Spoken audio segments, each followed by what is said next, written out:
നില താങ്കൾക്കില്ല. ഇത് അറിഞ്ഞിരുന്നെങ്കിൽ ഒരു സൽസര ക്വാർട്ടർ വാങ്ങിച്ചോണ്ട് വന്നാൽ മതിയായിരുന്നു പാക്കറ്റ് ഇട്ടുണ്ട്. ഇങ്ങനെയുള്ള ദുശീലങ്ങളൊക്കെ കുറച്ച് താങ്കൾക്കുണ്ട് എന്ന് പറഞ്ഞാൽ ശരിയാവോ?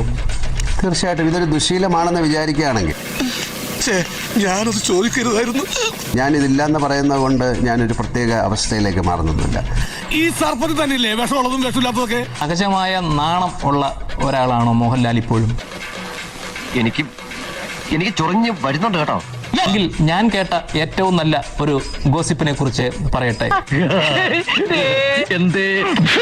അത് മോഹൻലാലിനോടൊപ്പം കഴിഞ്ഞ സ്ത്രീകളുടെ എണ്ണം 3000 പിന്നിട്ടു എന്നായിരുന്നു. അതെ, എനിക്കത് ഓർമ്മയില്ല. മോഹൻലാലിനോടൊപ്പം കഴിഞ്ഞ സ്ത്രീകളുടെ എണ്ണം 3000 പിന്നിട്ടു എന്നായിരുന്നു. എന്നോട് നിങ്ങൾ അങ്ങനെ പറയരുത്. എനിക്കൊരു വീക്കെൻഡ്സ് ഉണ്ടെന്ന് എനിക്കറിയാലോ.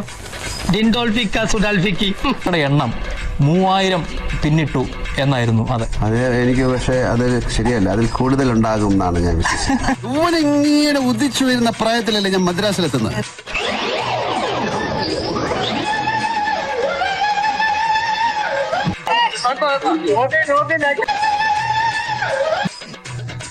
നന്നായിട്ടുണ്ട്.